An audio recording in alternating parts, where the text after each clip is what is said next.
السلام علیکم ورحمۃ اللہ وبرکاتہ. ویلکم ٹو الہدا. اہلا وسہلا ومرحبا. اعوذ باللہ من الشیطان الرجیم. بسم اللہ الرحمن الرحیم.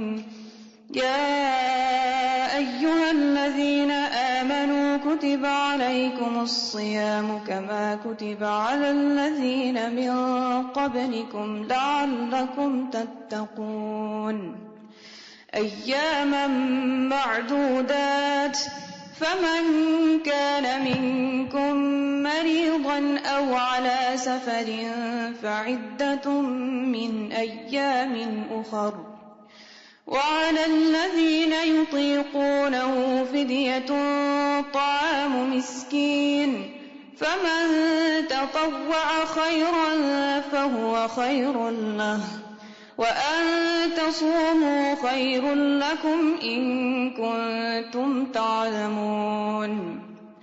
شَهْرُ رَمَضَانَ الَّذِي أُنزِلَ فِيهِ الْقُرْآنُ هُدًى لِّلنَّاسِ وَبَيِّنَاتٍ مِّنَ الْهُدَى وَالْفُرْقَانِ فَمَن شَهِدَ مِنكُمُ الشَّهْرَ فَلْيَصُمْهُ ومن كان مريضا أو على سفر فعدة من أيام أخر يريد الله بكم اليسر ولا يريد بكم العسر ولتكملوا العدة ولتكبروا الله على ما هداكم ولعلكم تشكرون. نحمده ونصلي على رسوله الكريم.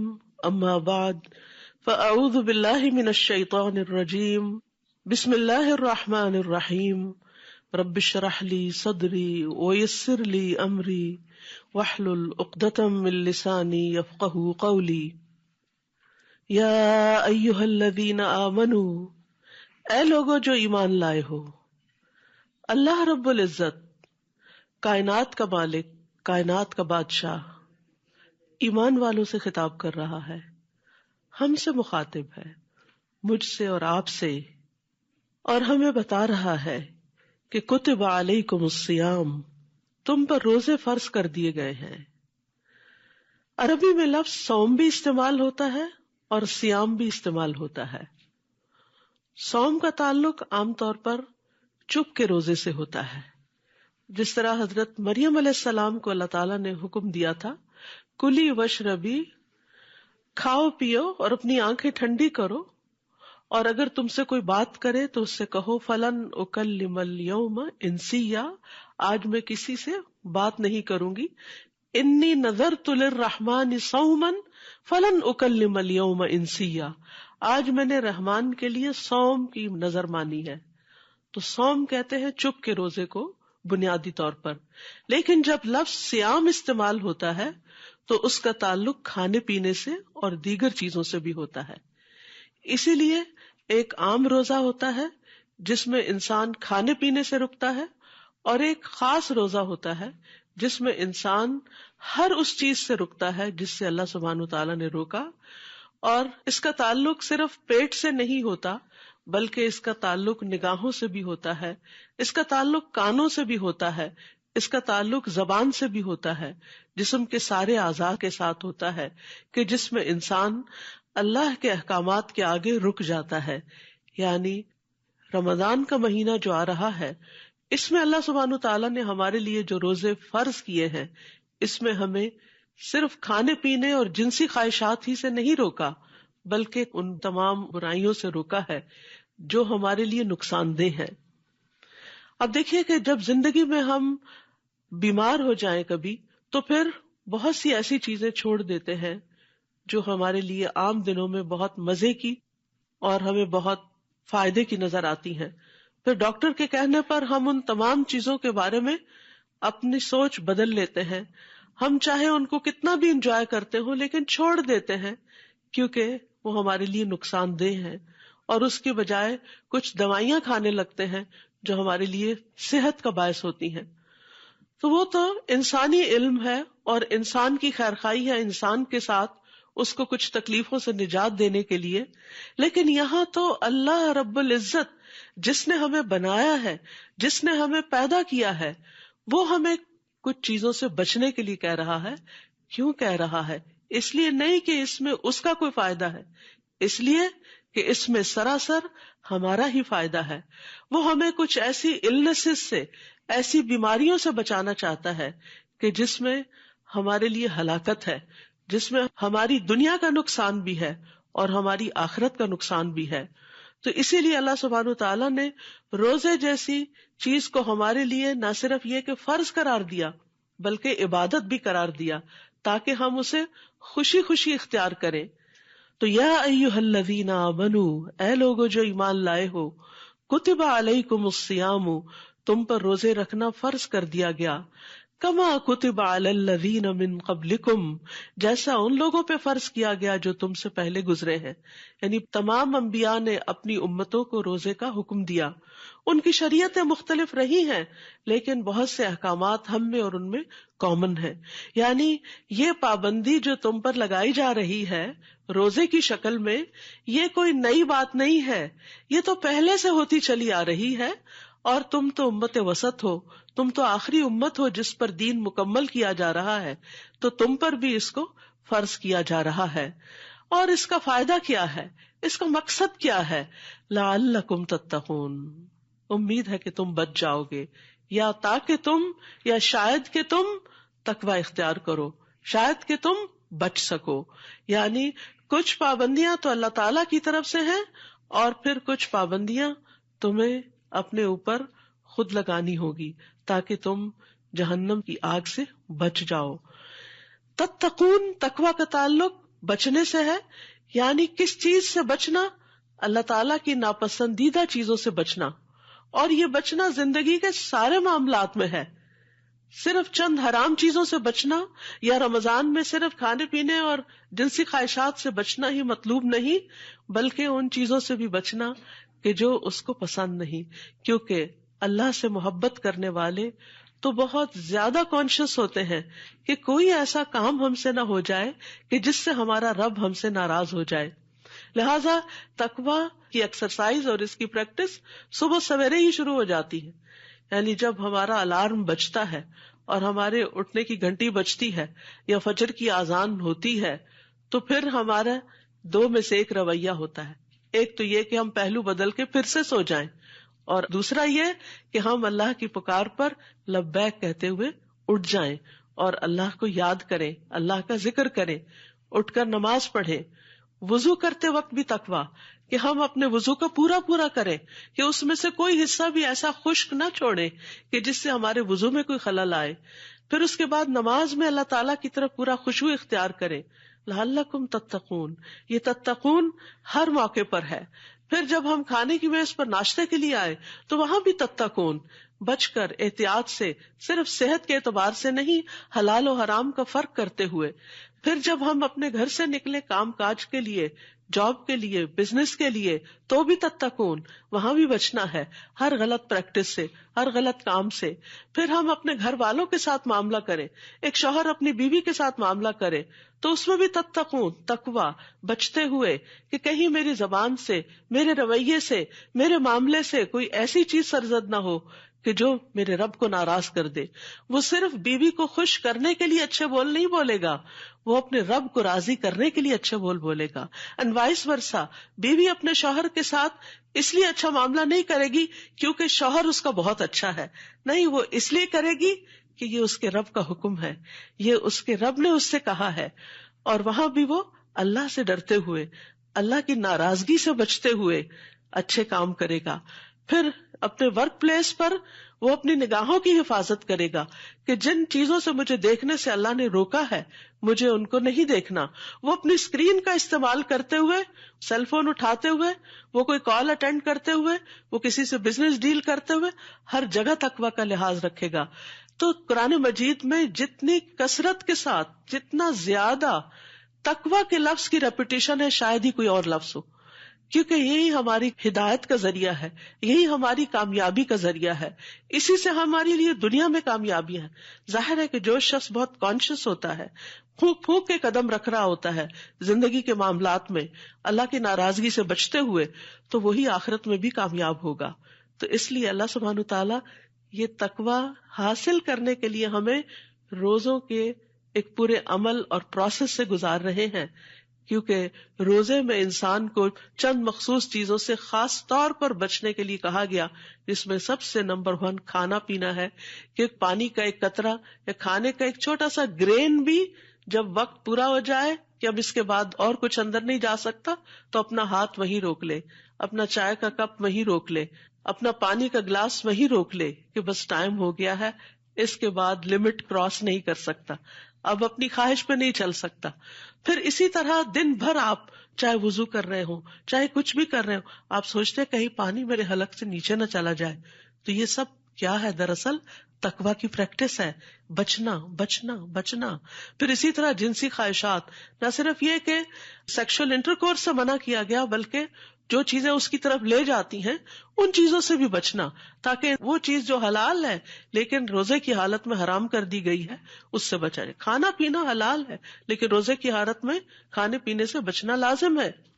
تو جو شخص 1 مہینے کے 30 دن بچنے کی پریکٹس کرتا ہے، وہ بالآخر پھر بچنے کے قابل ہو جاتا ہے، پھر وہ محتاط زندگی بسر کرتا ہے، پھر وہ اللہ کانشیس زندگی بسر کرتا ہے، پھر وہ احتیاط کے ساتھ اپنی زندگی کا ہر قدم اٹھاتا ہے کہ میرا رب مجھ سے ناراض نہ ہو جائے، کہیں میں کسی ناراضگی کی وجہ سے اس ہمیشہ کی زندگی میں ان جنتوں سے محروم نہ ہو جاؤں۔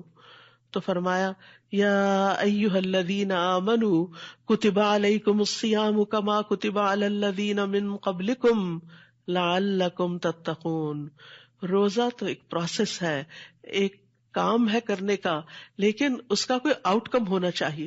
مثال کے طور پر آپ کھانا کھاتے ہیں تو کھانا کھاتے ہیں، منہ میں ڈالتے ہیں، چباتے ہیں، پھر اس کے بعد نگلتے ہیں، تو کھانا کھانا مقصد نہیں ہے، اصل مقصد ہے انرجی حاصل کرنا، اصل مقصد ہے بھوک مٹانا۔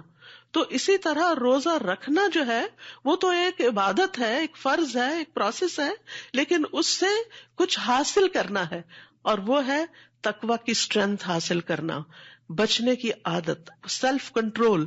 آپ دیکھیے کہ سب سے بڑا اور سب سے مضبوط انسان وہ ہے جو اپنے آپ کو کنٹرول کر سکتا ہے۔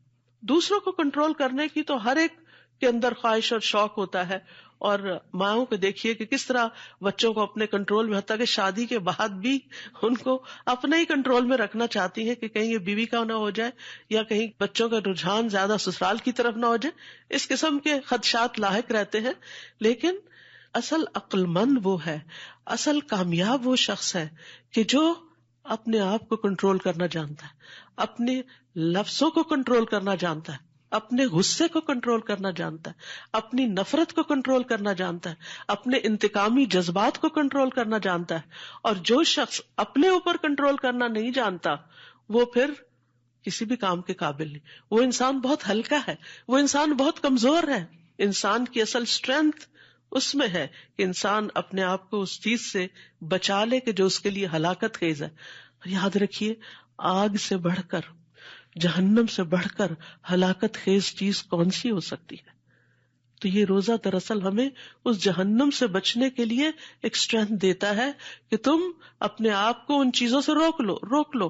جیسے آپ گاڑی جب چلاتے ہیں تو آپ بریکس پر بھی پاؤں رکھے ہوئے ہوتے ہیں، اسٹیئرنگ بھی کنٹرول کیے ہوئے ہوتے ہیں، کیوں؟ تاکہ آپ ٹکر نہ مار دے کسی کو۔ یا صرف یہی نہیں ہوتا کہ آپ نے دوسروں کو بچانا ہے، آپ اپنے آپ کو بھی بچا کے چل رہے ہوتے ہیں۔ تو بالکل روزے کی حالت میں بھی اسی طرح آپ اپنے آپ کو ایسی اٹریکٹیو چیزوں سے بچا رہے ہوتے ہیں جو آپ کو کمزور کر دیں، اور آپ دوسروں کو بھی بچا رہے ہوتے ہیں، نہ کسی سے جھگڑا کرتے ہیں اور نہ کسی کو کرنے دیتے ہیں۔ اسی لیے حدیث میں آتا ہے کہ جب کوئی تمہارے پاس تم سے جھگڑنے آئے تو تم کہہ دو کہ انی امرؤ صائم، کہ میں تو روزے سے ہوں، میں جھگڑ نہیں سکتا۔ تو اس لیے ہمیں رمضان کی تیاری کرتے ہوئے اصل چیز جو کی ورڈ ہمیں یاد رکھنا ہے وہ تقویٰ ہے، اللہ کے ڈر سے، اللہ کی ناراضگی کے کاموں سے بچنا، اللہ کی محبت میں اللہ کے پسندیدہ کاموں کو کرنا، اللہ کی خاطر اپنی نیند قربان کرنا، اللہ کی خاطر اپنی بھوک کنٹرول کرنا، اللہ کی خاطر اپنے جذبات کو کنٹرول کرنا، اور خصوصاً منفی جذبات کو کنٹرول کرنا.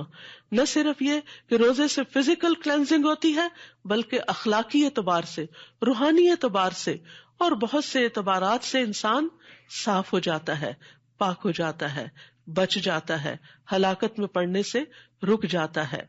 تو اس لیے رمضان کے لیے نمبر 1 گول، نمبر 1 ٹارگٹ تقوی ہے، اور تقوی صبر کے ساتھ آتا ہے. اسی لیے قرآن مجید میں آتا ہے انہ من یتقی ویصبر فان اللہ لا یضیع اجر المحسنین، کہ جو تقوی اختیار کرتا ہے اور جو صبر کرتا ہے تو یقیناً اللہ محسنین کا اجر ضائع نہیں کرتا، نیکوکاروں کا اجر اللہ ضائع نہیں کرتا. تو جتنا بھی آپ اس میں صبر کریں گے، کیونکہ آپ بچ نہیں سکتے نا اس وقت تک جب تک آپ کے اندر صبر نہ ہو. اسی لیے رمضان کو شہر الصبر بھی کہا گیا کہ یہ صبر کا مہینہ ہے. یعنی کوئی شخص آپ کو پرووک کر رہا ہے، کوئی شخص آپ پر ایسی بات کر رہا ہے کہ جس سے آپ ہرٹ ہو رہے ہیں، تو اب آپ کو جواب دینے سے کیا چیز روک رہی ہے کہ میں روزے سے ہوں، میں روزے سے ہوں. تو یہ وہی کر سکتا ہے جس کے اندر صبر ہوگا. تو روزہ ہمیں صبر بھی سکھاتا ہے. يا أيها الذين آمنوا كتب عليكم الصيام كما كتب على الذين من قبلكم لعلكم تتقون. پھر آپ دیکھیے کہ انسان کی نیچر میں ہے یہ بات کہ وہ اپنے اوپر پابندیاں برداشت نہیں کرتا، اور اس کو ایک عرصے تک اپنے آپ کو ایک پابندی میں رکھنا مشکل کام لگتا ہے. تو اسی لیے اللہ سبحانہ وتعالیٰ فرماتے ہیں ایام معدودات، گنتی کے چند دن ہیں، گنے چنے چند دن ہیں. تو انسان کی نیچر میں یہ چیز ہے کہ وہ پابندی برداشت نہیں کرتا، اور پابندی سے اس کو گھٹن ہونے لگتی ہے، اسے گھٹن ہونے لگتی ہے کہ کب میں اس سے باہر نکلوں گا. آپ دیکھیں ویسے آپ چلتے پھرتے رہے، آتے جاتے رہے، کچھ نہیں ہوتا، لیکن جب آپ گاڑی میں بیٹھ جاتے ہیں تو پھر آپ کا کیا دل ہوتا ہے کہ کب باہر نکلیں گے. آپ لفٹ پہ سوار ہوتے ہیں تو آپ کو کیا ہوتا ہے کب دروازہ کھلے گا، کب باہر نکلیں گے. تو یہ انسان کی نیچر ہے کہ اس کو تنگی اور گھٹن اور پابندی اور ریسٹرکشن یہ چیزیں پسند نہیں ہوتی. بہرحال 30 دن کے اس پابندیوں کے پروسیس سے گزرنے کے بعد وہ کافی حد تک پھر اس پریزن سے دل لگا چکا ہوتا ہے، اس کو عادت ہو چکی ہوتی ہے، لیکن آغاز میں مشکل لگ رہا ہوتا ہے. تو اللہ سبحانہ وتعالیٰ کیا فرماتے ہیں، ڈرو نہیں، ایام معدودات، چند دن کی بات ہے، گنے چنے دن ہیں، اور پورے سال میں شاید ہی کسی مہینے کو ہم اتنا گنتے ہوں گے جتنا رمضان کے آنے کو بھی گنتے ہیں اور پھر جانے کو بھی گنتے ہیں کہ کتنے دن باقی رہ گئے. ایام معدودات فمن کان منکم مریضا، پھر بھی جو تم میں سے بیمار ہو، او علی سفر، یا مسافر ہو، فعدۃ من ایام اخر، تو اس پر پابندیاں نہیں، وہ آلریڈی جکڑا ہوا ہے، خود سفر کی پابندی میں ہے اور یہ بیماری کی وجہ سے ریسٹرکٹیڈ ہے، تو اس کو رخصت ہے. یہ روزہ نہ بھی رکھے تو کوئی بات نہیں، لیکن گنتی پوری کرنا لازم ہے.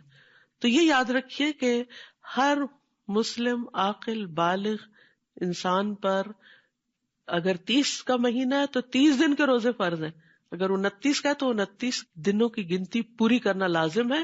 رمضان میں پوری ہو جائے تو بہت ہی اچھا، ایک پورا ماحول ہوتا ہے، ایک موسم ہوتا ہے، آسان ہوتا ہے سب کے ساتھ مل کے روزہ رکھنا.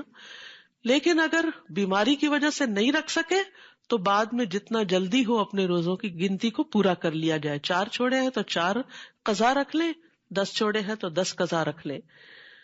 وَعَلَى الَّذِينَ يُطِيقُونَهُ، اور وہ لوگ جو اس کی طاقت رکھتے ہوں. اس کے 2 معنی کیے گئے ہیں. ایک یہ کہ یہ آیت شروع میں نازل ہوئی تھی جب ابھی لوگوں کو پوری طرح ان پابندیوں کی عادت نہیں تھی، تو اس وقت ایک آپشن دی گئی تھی کہ اگر طاقت رکھتے بھی ہیں روزہ رکھنے کی، پھر روزہ نہیں رکھتے، فدیہ طعام مسکین، تو وہ مسکین کو ایک کھانا کھلا دیں. فمن تطوع خیرا فہو خیر اللہ، اور جو خوشی سے نیکی کرے گا وہ اس کے لیے بہتر ہے. وَأَن تَصُومُوا خَيْرٌ لَكُمْ، اور یہ کہ تم روزہ رکھو یہی تمہارے لیے بہتر ہے. ان کنتم تعلمون، اگر تم جانتے ہو. کیا جانتے ہو؟ روزے کے فائدے جانتے ہو، روزے کا ثواب جانتے ہو، روزے سے حاصل ہونے والی برکات جانتے ہو، تو پھر تو تم روزہ ہی رکھو گے، اور تم روزہ رکھو تو تمہارے حق میں بہتر ہے. دوسرا معنی یہ کیا گیا ہے کہ وہ لوگ جو مشقت سے روزہ رکھے، یعنی جیسے بوڑھے لوگ ہیں یا حاملہ عورتیں ہیں یا اور اس طرح کے جن کو کوئی تکلیف ہے اور روزہ ان پہ بڑا بھاری ہے. کچھ لوگ ایسے ہوتے ہیں ان کو ڈائٹنگ بائیں ہاتھ کا کھیل لگتا ہے، وہ اکثر ہی ڈائٹنگ پہ ہوتے ہیں. لیکن کچھ لوگوں کے لیے کھانا چھوڑنا بہت ہی مشکل کام ہوتا ہے. سگریٹ چھوڑنا بہت مشکل کام ہے، کچھ اور ایسی چیزوں کی عادت پڑی ہوئی ہے تو ان کو چھوڑنا وہ ان کو اپنے لیے موت نظر آتا ہے کہ یہ کیسے ہوگا. لیکن حقیقت یہ ہے کہ ہر مشکل کے ساتھ آسانی بھی ہے. ان مع العسر یسرا، تنگی کے ساتھ آسانی ہے. وہ تنگی انسان برداشت کرتا ہے تو پھر اس کے بعد اللہ سبحانہ وتعالیٰ اسی میں اس کے لیے وسعت پیدا کر دیتا ہے، اس کی طبیعت کو اس کے موافق کر دیتا ہے. بہرحال اب یہاں یہ ہے کہ جو لوگ مشکل سے روزہ رکھیں، یعنی بیماری کی وجہ سے یا بڑھاپے کی وجہ سے، تو وہ پھر کیا کریں؟ ان کے اوپر اگر بہت شاق گزرتا ہو تو پھر وہ مسکین کو کھانا کھلا کے فدیہ دے دیں. فمن تطوع خیرا فہو خیر اللہ. یہ مسکین کا کھانا کیا ہے؟ ایک وقت کا کھانا. کیسا؟ جیسا خود کھاتے ہو. یعنی ہر شخص اپنا حساب کر سکتا ہے کہ ایک وقت میں، جیسے ڈنر ٹائم پر اگر وہ میٹ لیتا ہے، بریڈ لیتا ہے، سیلڈ لیتا ہے، جوس لیتا ہے فار ایگزامپل، تو اس کی ویلیو کیا بنتی ہے. تو جتنے دن کے روزے ہیں ان میں سے ایک وقت کا کھانا فدیہ دے دیں. کھانا بھی کھلا سکتے ہیں، اگر کوئی مسکین موجود ہے تو جو پکا ہوا کھانا ہے اس میں سے آپ اس کو بھی دے دیں.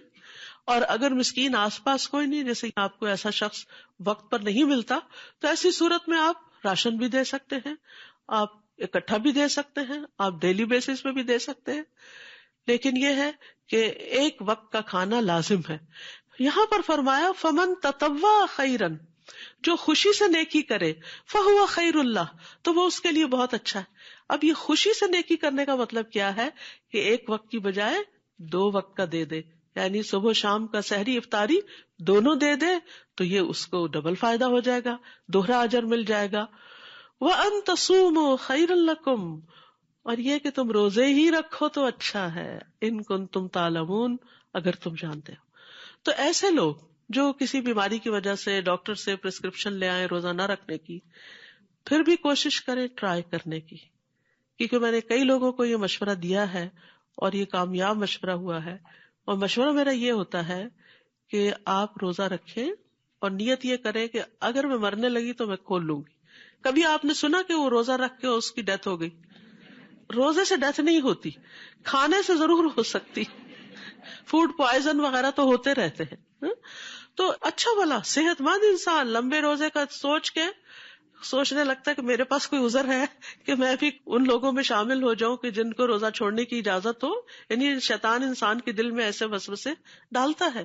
تو اس لیے انسان کوشش کر کے دیکھے کہ کیا کوئی پاسبلٹی ہو سکتی ہے روزہ رکھنے کی. اور بعض اوقات آپ دیکھیں کہ انسان کی جو ول پاور ہوتی ہے نا، یہ واقعی بڑی پاور ہوتی ہے. انسان کہتے کہ it's not a big deal, میں دن کو سو جاؤں گی، میں سو کے روزہ گزار لوں گی، بس نمازوں کے وقت پہ اٹھ جاؤں گی. لیکن آپ دیکھیں گے کہ ایک روزہ بھاری ہوگا، دوسرا کچھ ہوگا، تیسرے چوتھے کے بعد تو آپ کو اچھا لگنے لگے گا، پھر آپ انجوائے کرنے لگیں گے اور آپ کہیں گے شکر ہے میں نے سب کے ساتھ ہی روزے رکھ لیے.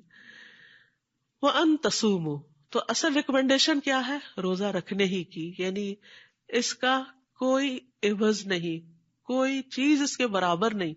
یعنی آپ روزہ چھوڑ کے کہیں کہ میں صدقہ کر دیتی ہوں تو یہ فدیہ دینے سے مجھے روزے کا ثواب مل جائے گا، تو وہ بات نہیں ہے. یعنی وہ روزے کے برابر نہیں ہے. ہاں تمہارا جو فرض ہے اس کا مداوع ہو جائے گا یا وہ ادا ہو جائے گا، یعنی اس کی کچھ کمپنسیشن ہو جائے گی. لیکن روزے سے ملنے والے جو فائدے اور ثواب اور خیر و بلائی حاصل ہونے والی ہے وہ تو پھر روزے سے ہی حاصل ہو سکتی ہے، اس کا کوئی آلٹرنیٹ ہے ہی نہیں.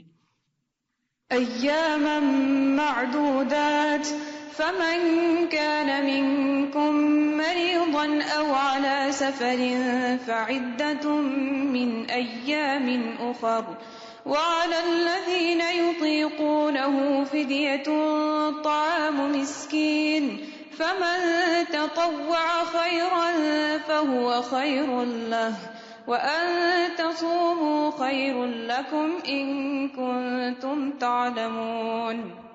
اب دیکھیے ایک آیت میں 3 دفعہ خیر کا لفظ آیا، تو بہرحال روزہ یا روزے کا فدیہ خیر ہی خیر ہے، خیر ہی خیر ہے، یعنی ان سب چیزوں میں تمہارے لیے بھلائی ہی بھلائی ہے، فائدہ ہی فائدہ ہے، کامیابی ہی کامیابی ہے. پھر فرمایا شہر رمضان الذی انزل فیہ القرآن، رمضان وہ مہینہ ہے جس میں قرآن اتارا گیا ہے. یعنی رمضان میں روزے کیوں فرض کیے گئے؟ تاکہ قرآن جیسی نعمت پر شکر ادا کر سکو. حقیقت یہ ہے کہ قرآن جیسی کوئی چیز نہیں، یعنی اس معنی میں کہ باقی تمام چیزیں جو ہیں وہ اللہ کی مخلوق ہے. آسمان بہت بڑا ہے، اللہ کی کریشن ہے، زمین اللہ کی کریشن ہے، پہاڑ، درخت، انسان، جانور، حیوانات، پرند چرند، یہ سب اللہ کی کریشن ہے. سونا، چاندی، جو بھی انسان کو چیزیں بہت اٹریکٹ کرتی ہیں، یہ ساری اللہ کی کریشن ہے. لیکن ان میں سے سب سے بہترین چیز اللہ کا کلام قرآن ہے. قرآن جو ہے ایک مبارک کتاب ہے، برکتوں والی ہے. اللہ تعالیٰ فرماتے کتاب انزلناہ الیک مبارک، یہ ایک کتاب جو ہم نے آپ کی طرف اتاری ہے بہت بابرکت ہے. کیوں اتاری ہے؟ لیدبروا آیاتہ، تاکہ لوگ اس کی آیات میں تدبر کریں، غور و فکر کریں. ولیتذکر اولو الالباب، اور عقل مند اس سے نصیحت حاصل کریں. تو یہ بابرکت کتاب بابرکت مہینے میں، بابرکت رات میں، بابرکت شہر میں، انبیاء کے سردار محمد صلی اللہ علیہ وسلم پر اور بہترین امت محمد صلی اللہ علیہ وسلم پر نازل ہوئی. تو یہ رمضان کی لیلۃ القدر میں نازل ہوئی. انا انزلناہ فی لیلۃ القدر وما ادراک ما لیلۃ القدر لیلۃ القدر خیر من الف شہر. لیلۃ القدر میں جو نازل ہوئی، تمہیں کیا پتا کہ وہ لیلۃ القدر کیا ہے؟ وہ 1000 مہینوں سے زیادہ بہتر ہے. تو جس قرآن کے نزول کی وجہ سے ایک رات کو اتنا بڑا مقام ملا، اس مہینے کو مہینوں کا سردار قرار دیا گیا اس قرآن کی وجہ سے. سوچے پر اس قرآن کی عظمت کیا ہوگی، اس قرآن کی فضیلت کیا ہوگی، اس قرآن کی برکت کیا ہوگی، اس قرآن کے ساتھ ملنے والی رحمتیں کیا ہوں گی. تو اس لیے ہم سب کو اس بارے میں سوچنا چاہیے کہ ہم اس رمضان میں قرآن کے ساتھ کیسا تعلق قائم کر سکتے ہیں. شہر رمضان الذی انزل فیہ القرآن، تو اگر رمضان میں قرآن نازل ہوا ہے تو رمضان میں ہی یہ قرآن دلوں پہ نازل ہوتا ہے. عام دنوں میں بھی آپ قرآن سے بھرپور فائدہ اٹھاتے ہیں، لیکن جو فائدہ رمضان میں قرآن کے ساتھ ملتا ہے وہ عام دنوں میں آپ محسوس نہیں کرتے. اس لیے رمضان میں قرآن کے ساتھ زیادہ سے زیادہ تعلق قائم کرنے کی ضرورت ہے. تراویح میں، قیام اللیل میں، دن میں اس کا ناظرہ تلاوت کر کے، اس کو سمجھ کر پڑھ کے، کیونکہ باقی سب بھی فائدے کی چیز ہے، لیکن اصل میں قرآن کا فائدہ اس وقت ہوتا ہے جب انسان اس کو سمجھتا ہے، جب انسان کو پتہ چلتا ہے کہ اس کے اندر کیسے کیسے ہیرے جواہرات ہیں، میری زندگی کے کیسے کیسے مسائل کا حل ہے، کیسی کیسی برکتیں اور کیسی کیسی رحمتیں اللہ نے اس کے ذریعے بندوں کو عطا کی ہیں. تو اس لیے بہت ضروری ہے کہ ہم رمضان کے مہینے میں قرآن سے بھرپور فائدہ اٹھائیں، کیونکہ یہاں پر آپ دیکھیے کہ قرآن کیوں اتارا گیا، مقصد بتا دیا گیا، ھدی للناس، یہ تمام انسانوں کی ہدایت کے لیے آیا ہے. اور کسی بھی چیز سے گائیڈنس کب لی جاتی ہے؟ اب مثال کے طور پر آپ کی اگر گاڑی میں اچھے سے اچھا GPS ہے، اچھے سے اچھا آپ کو میپ پلان ہے، لیکن اگر آپ اس کو آن نہیں کرتے، اور اگر آن بھی کر دیتے ہیں اس کے ساتھ وائس نہیں آن کرتے، تو پھر کیا ہوتا ہے؟ آپ بعض اوقات صرف نقشہ دیکھ کے بھی نہیں پہنچتے.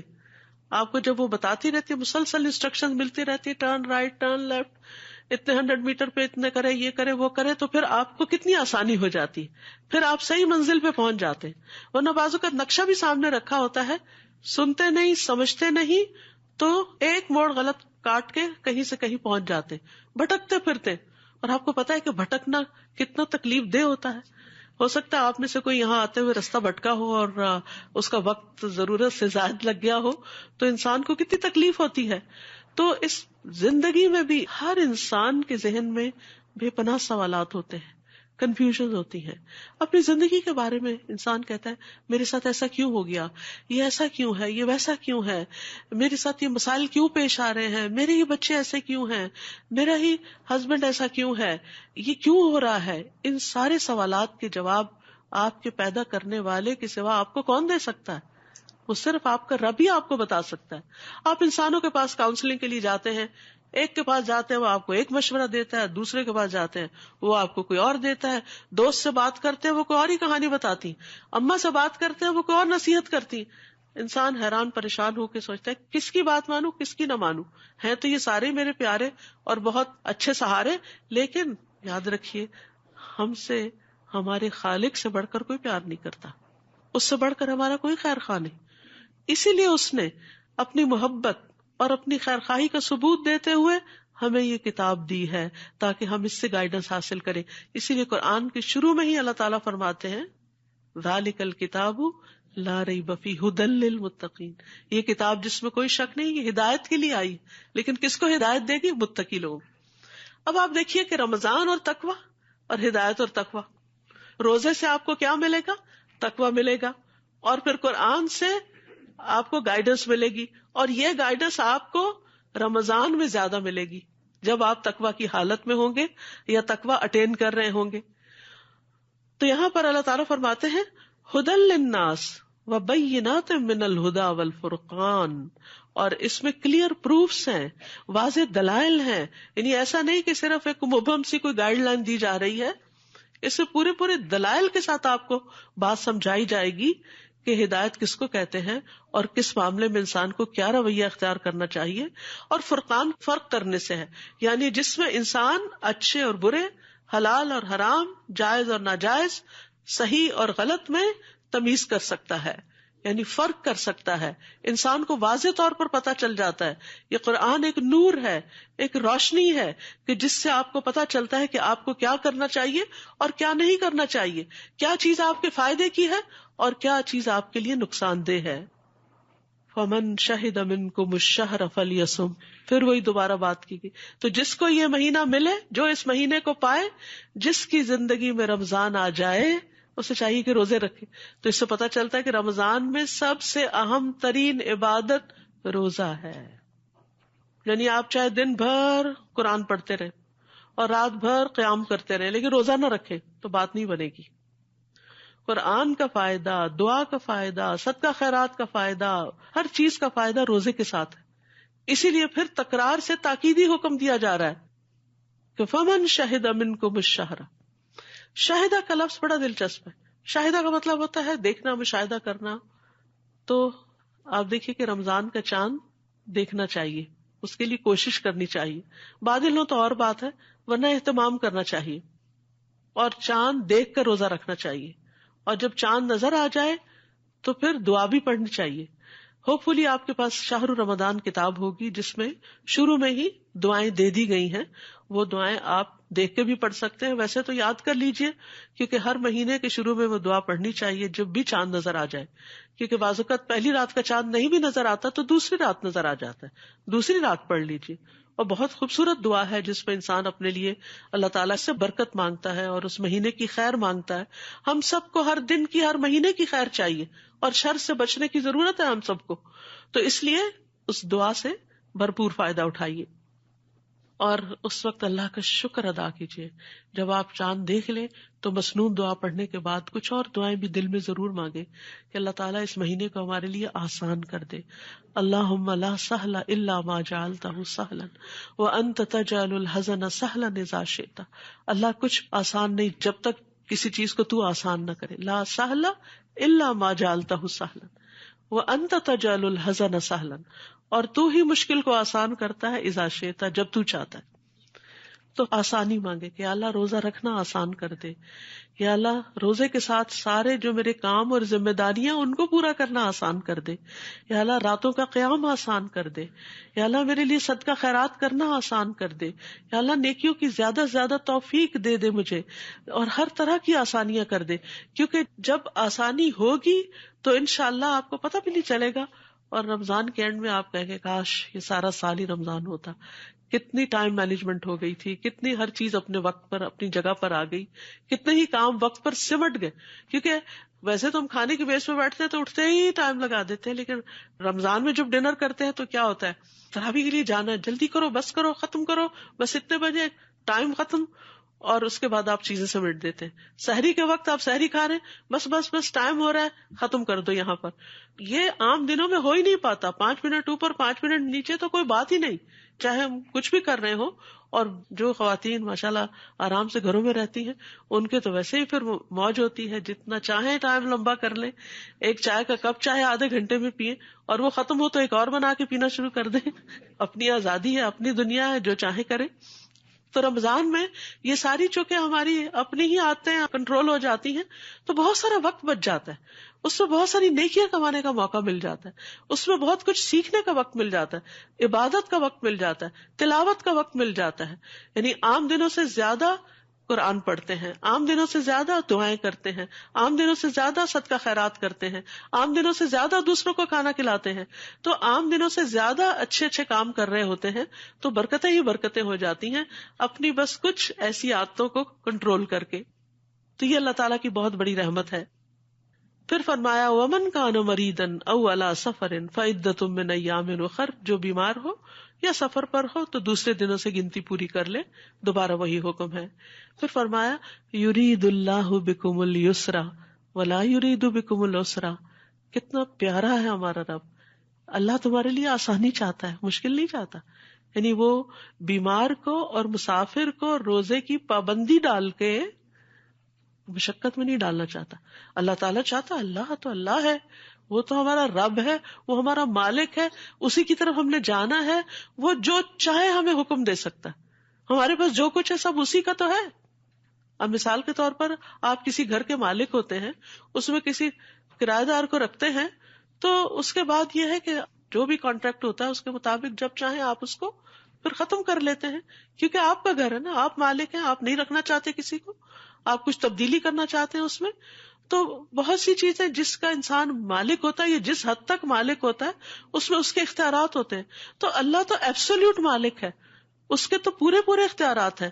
وہ چاہتا تو ہر چیز میں ہمیں پابندی میں ڈال دیتا، مشقت میں ڈال دیتا، لیکن اس نے ہمارے لیے آسانی کی ہے. یرید اللہ بکم اليسر کہ دوسرے دنوں سے گنتی پوری کرنے کا کہا ہے، اور اس میں بھی پابندی نہیں لگائی کہ شوال میں ہی پورا کرنا ہے. یہ بھی نہیں کہا کہ اگلے 6 مہینے میں پورا کرنا ہے، نہیں، اگلے شعبان تک جب بھی پورا کر لو. حضرت عائشہ کہتی ہیں اپنے بارے میں کہ میں رسول اللہ صلی اللہ علیہ وسلم کے ساتھ مشغولیت کی وجہ سے اپنے قضاء روزے شعبان میں ہی پورے کر پاتی تھی. تو بہت سے لوگوں کا یہی حال ہوتا ہے کہ وہ اگلے رمضان سے پہلے اپنی قضاء پوری کر رہے ہوتے ہیں. تو یہ بھی اللہ سبحانہ وتعالیٰ کا ایک فضل ہے کہ اس نے ہمارے لیے بہت سی آسانیاں بھی رکھی، یعنی فرض کی ادائیگی کی بھی ذمہ داری دی اور آسانیاں بھی رکھی. وَلِتُكْمِلُوا الْعِدَّةَ، تاکہ تم گنتی پوری کرنا. یہاں گنتی پوری کرنے کی پھر تاکید ہے. وَلِتُكَبِّرُوا اللَّهَ عَلَىٰ مَا هَدَاكُمْ، اور تاکہ تم اللہ کی بڑائی بیان کرو اس پر جو اس نے تمہیں ہدایت دی. حقیقت یہ ہے کہ اگر ہمیں روزے کے فائدے پتہ چل جائیں تو ہمارے منہ سے سوائے اللہ اکبر کے کچھ نہ نکلے. کیسا ہے ہمارا رب کہ جس نے ہمیں یہ سب کچھ عطا کیا. اور پھر رمضان کے اختتام پر جب عید آتی ہے تو زیادہ سے زیادہ کیا پڑھتے ہیں؟ تکبیرات. کیوں تکبیرات؟ اس لیے کہ یہ ہمارا کمال نہیں تھا کہ ہم اپنے آپ پہ اتنا کنٹرول کر سکتے. یعنی آپ دیکھیے کہ آپ ڈائٹنگ بھی کرتے ہیں، کہیں نہ کہیں چیٹنگ کر جاتے ہیں، لیکن روزہ ایسی چیز ہے کہ جس میں آپ کہیں چیٹ نہیں کرتے. تو یہ اصل میں اللہ کی توفیق سے ہوا ہے، یہ ہمارا کمال نہیں ہے اس میں کوئی. تو اس لیے ہمیں اس کی بڑائی بیان کرنی چاہیے.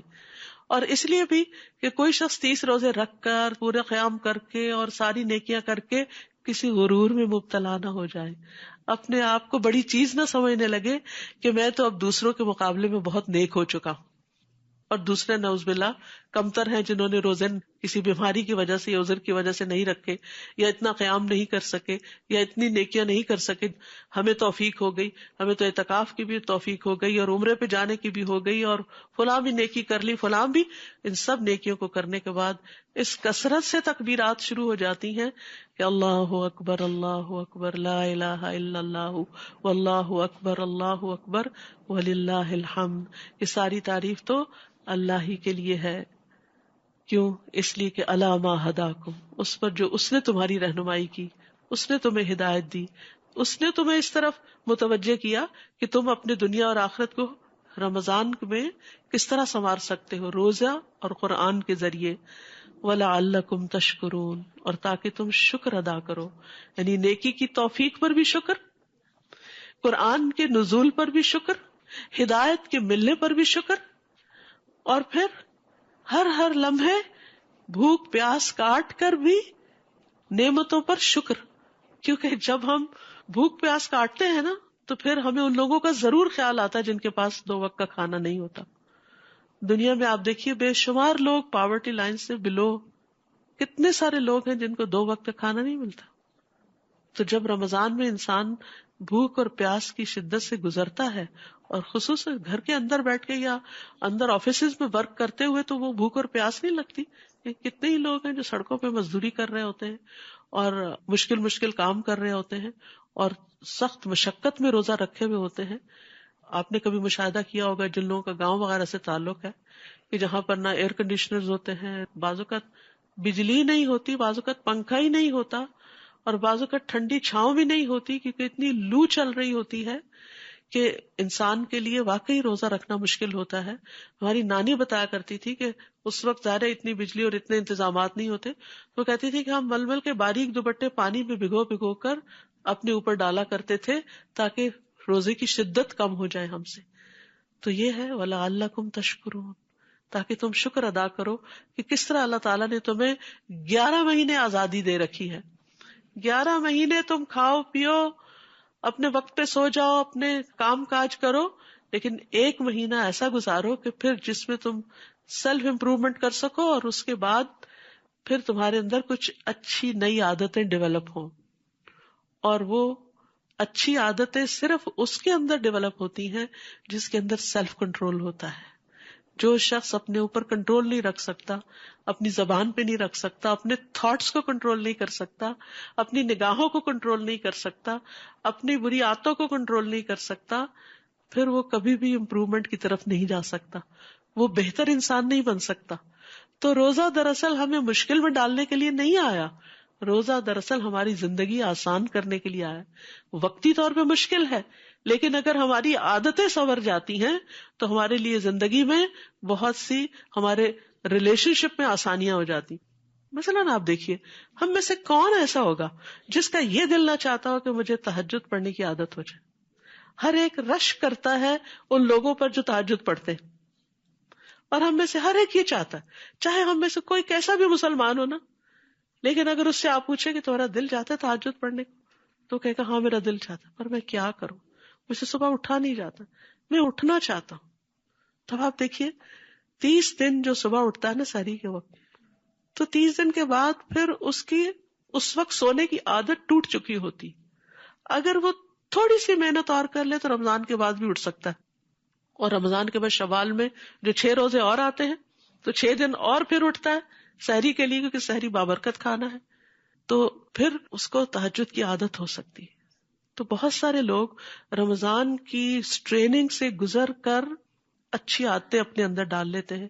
پھر آپ دیکھیے نفلی روزوں کا کتنا ثواب ہے. ہر مہینے کے 3 روزے جو ہیں وہ دل کا وحر دور کرتے ہیں، یعنی سینے کی تنگی کو، حسد، بدگمانیاں، اور دل کے اندر جو بہت سی ایسی خرابیاں پریشانیاں پلتی ہیں، وہ 3 روزے جو ہیں ان کو صاف کر دیتے ہیں.